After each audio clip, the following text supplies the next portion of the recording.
Welcome to Strip Coverlet. I'm Adrian Fort, and we are here for the first in what I hope to be a very multi-part series titled The Literary Uncle, as we journey through children's literature in preparation for my move to unclehood. The first part of this series will be a discussion of 5 little monkeys jumping on the bed. The central message. What is the central message? The central tenet of 5 little monkeys jumping on the bed. I don't know if you knew this, but there were 5 little monkeys jumping on the bed until one of them fell off and bumped his head. So Mama, she called the doctor, and the doctor said, you know, no more monkeys jumping on the bed. No more monkeys jumping on the bed. Of course, monkeys jumping on the bed continues until every one of these monkeys has fallen off the bed and suffered a concussion. After which, the monkeys are all herded into bed, where they sleep, which is one of the things that you're absolutely not supposed to do after suffering head trauma, including concussions. It is a lesson to listen to your elders and to play safe until, of course, we see Mama subsequently jumping on the bed.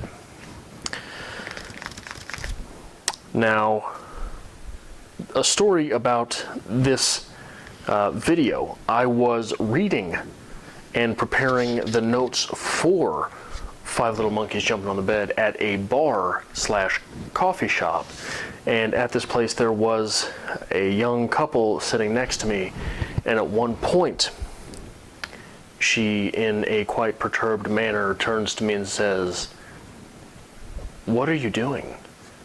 And for you, I replied,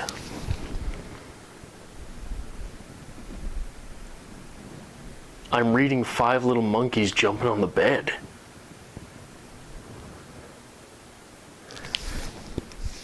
And I am thus forth known as a creep. What else is new? So, the stats. What is this? This is 29 pages. It is 196 words and is written by Eileen Cristello,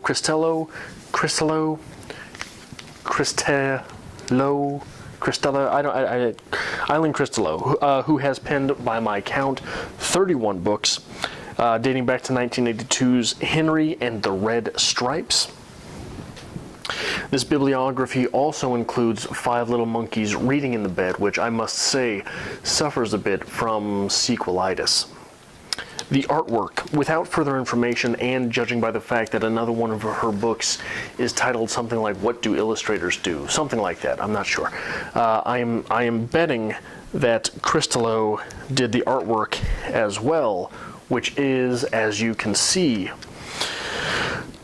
loose and colorful and fun, and it has the type of recognizability without verisimilitude that may inspire a child to endeavor on artwork of their own.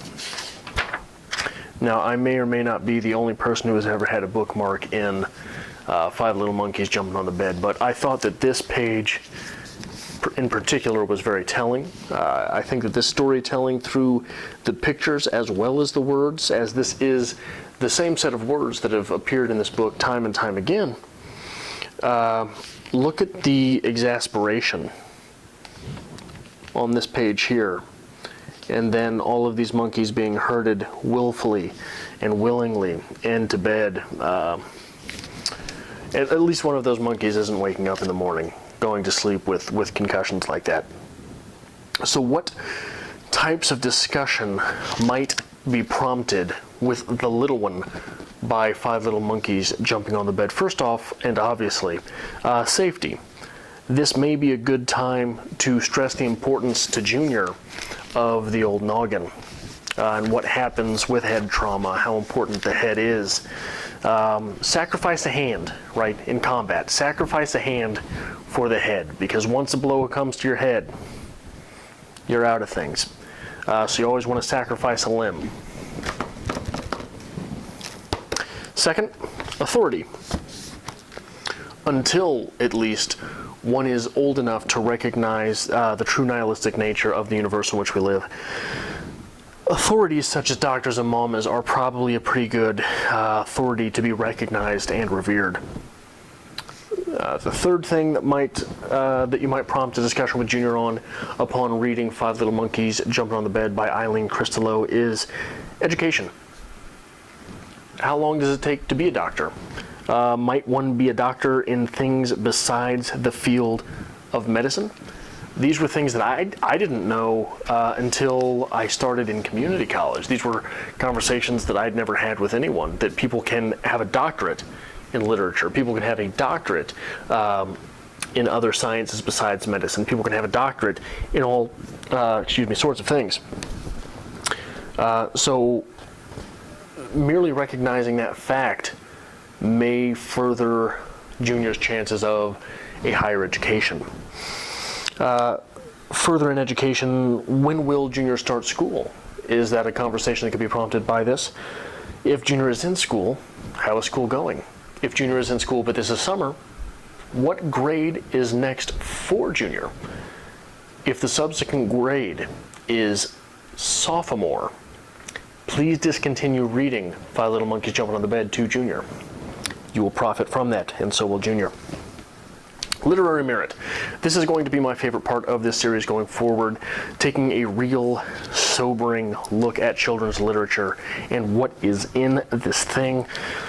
First, I think Five Little Monkeys Jumping on the Bed is, at its core, a tale of government corruption.